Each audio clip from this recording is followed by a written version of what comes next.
ओम तत्सत। अभी तक हमने पहले अध्याय के 16 श्लोकों पर चर्चा की है। आज हम 17, 18 और शायद 19 3 पर चर्चा करेंगे। युद्ध के मैदान का सीन है और कौन कौन कहां कहां पर कैसे कैसे खड़े हुए हैं उसका उसमें वर्णन है। 17 और 18 दोनों एक साथ ही है इसमें गीता के अंदर। हे राजन, श्रेष्ठ धनुष वाले काशीराज और महारथी शिखंडी तथा ध्रुव एवं राजा विराट एवं अजय, सत्यकी राजा द्रुपद और द्रौपदी के 5 पुत्र तथा लंबी लंबी भुजाओं वाले रुद्रा पुत्र अभिमन्यु, इन सभी ओर से अलग अलग अपने अपने शंख बजाए। मतलब शंख क्यों बजाए और शंख बजाने का लाभ क्या होता है? जो शंख बजाता है उसमें तो पॉजिटिविटी आती है, और युद्ध के मैदान में जब दूसरा जो शंख बजाने वाले के सामने जो खड़ा होता है उसकी पॉजिटिविटी कम होती है, अपने में पॉजिटिविटी बजाने के लिए, बढ़ाने के लिए हमें रोज शंख का उद्घोष करना चाहिए। रोज अगर हम शंख बजाएंगे तो शंख बजाने से हमें पॉजिटिविटी आएगी और पॉजिटिविटी आने से काम को लाभ प्राप्त होगा। अब इनमें जिन जिन लोगों का नाम दिया गया ये मुख्य रूप थे, क्योंकि शिखंडी कौन है? शिखंडी का पहले मैंने परिचय बताया। शिखंडी काशीराज की कन्या थी अम्बा, और भीष्म पितामह ने उसको जानते थे कि जो है स्त्री है और पुरुष बाद में वो बना है, लेकिन वो उसको स्त्री ही मानते थे।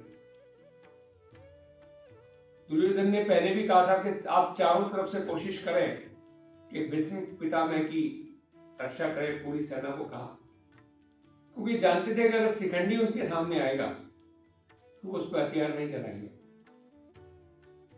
और शिखंडी ही मूल जो है भीष्म के घायल होने का, मरने का कारण बना, क्योंकि उसने अम्बा ने पहले भी एक कसम खाई थी कि मैं आपके मृत्यु का कारण बनूंगी। तो इनमें जो मैन लोगों की चर्चा की गई, क्योंकि ये मुख्य युद्ध के पात्र थे, जो युद्ध में पात्र थे, मुख्य थे। काशीराज था, शिखंडी था, अभिमन्यु था, मैन जो थे, इनका इसके अंदर शंख का वर्णन किया कि उन्होंने शंख की कल्पना की और युद्ध के लिए बजाया। अब इसमें 19वां श्लोक जो है उसमें और हम कहेंगे पांडवों की सेना ने भयंकर शब्द आकाश और पृथ्वी को गुंजाते हुए अन्यायपूर्वक राज हड़पने वाले दुर्योधन आदि के हृदय विदीर्ण कर दिए। मतलब देखिए, जब हम कोई पाप का काम करते हैं और हमारे मन में जब पाप रहता है या हम कोई झूठ बोलते हैं, तो आदि झूठ के कारण और आधे पाप के कारण तो हम वैसे ही हार जाते हैं, मतलब हमारा मन जो है वो हारा हुआ रहता है। ऐसा नहीं था कि संघ में देखिए उधर संख्या दोनों की ज्यादा है, मतलब कौरवों की सेना की संख्या ज्यादा है, बल भी ज्यादा है, लोग भी जो उसमें भीष्म पितामह है, कृपाचार्य है, कुछ ऐसे लोग हैं जिनको मृत्यु का वरदान है, चाहे कोई मरेंगे। लेकिन क्योंकि पाप के साथ खड़े हैं और पाप के कारण जब उनकी संख्या ने कम शंख बजाए, मतलब पांडवों की संख्या कम है और फिर भी देखिए संख्या का मतलब क्या है, जब कोई आप टीम खड़ी करते हैं अपने प्रति, मतलब आप जीवन में आप कोई काम करने जा रहे हैं और आपने कोई टीम खड़ी की अपने लिए काम करने के लिए, तो सब में पहले सबसे बड़ी बात तो होनी चाहिए कि पूरी आपकी पूरी टीम में एकता होनी चाहिए। क्योंकि होता क्या है, हम लोग इकट्ठे तो कर लेते हैं, लेकिन जब इकट्ठे हो जाते हैं कि एक ही पार्टी में, एक ही टीम में जब अलग अलग विचारों के लोग इकट्ठे हो जाते हैं तो फिर उनकी आधी शक्ति रह जाती है, शक्ति पूर्ण रूप से उसमें नहीं लगती। तो युद्ध का क्षेत्र हो चाहे जीवन का क्षेत्र हो, तो जब हम लोगों को चुने तो उन लोगों को चुने जो आपके साथ थे, पूर्ण रूप से आपके साथ खड़े हो जाए।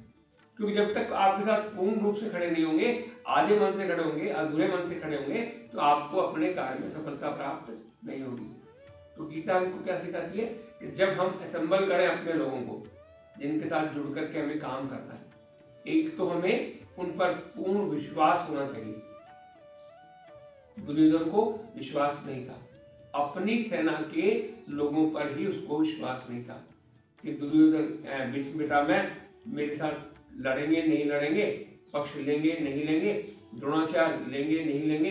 तो जब वो संशय में था, ऐसे ही देखिए जब हम अपने जीवन में जिन लोगों के साथ हमको काम करना है, जिन लोगों को हम जोड़ के काम करते हैं, उन पर ही हम डाउट करते हैं, उन पर ही शक करते हैं, तो हमारी असफलता निश्चित हो जाती है। इसलिए जीवन में जिन लोगों को भी आप जोड़ें, अपने साथ जोड़ें, तो पहले तो अच्छे लोगों का चुनाव करें, अच्छे लोगों को जोड़ें, और अच्छे लोगों के जोड़ने के साथ साथ आपका उन पर पूर्ण विश्वास होना चाहिए कि ये मेरे साथ सही ढंग से काम करेंगे। क्योंकि जब तक आपका पूर्ण विश्वास नहीं होगा तो वो लोग भी आपके साथ पूर्ण रूप से सही ढंग से नहीं जुड़ पाएंगे। इसमें हार का कारण क्या था? देखिए, पांडवों की संख्या कम है और कौरवों की संख्या ज्यादा है। ऐसे ही जीवन में भले आपके पास बल, साधन, चीजें कम हो, लेकिन उत्साह पूरा हुआ, विश्वास पूरा हुआ, तो निश्चित तौर से सफलता आपको। हम करते क्या है, साधन तो खूब इकट्ठे करते हैं, लेकिन उत्साह नहीं होता। जिन लोगों के साथ हम काम करते हैं उन पर भरोसा नहीं होता, और हमें अपने आप पर भरोसा नहीं होता। तो जीवन में गीता हमको क्या सिखाती है कि जब भी सफलता का क्या सिद्धांत है कि भले हमारी संख्या कम हो, भले हमारे पास संसाधन कम हो, भले हमारे पास धन संपत्ति कम हो, हम कोई भी व्यापार करें, कोई भी काम करें, किसी भी चीज को शुरू करें, तो एक तो पूरे उत्साह के साथ करें, और जिन लोगों को हमने अपनी टीम में जोड़ा है उन पर पूरा विश्वास करें।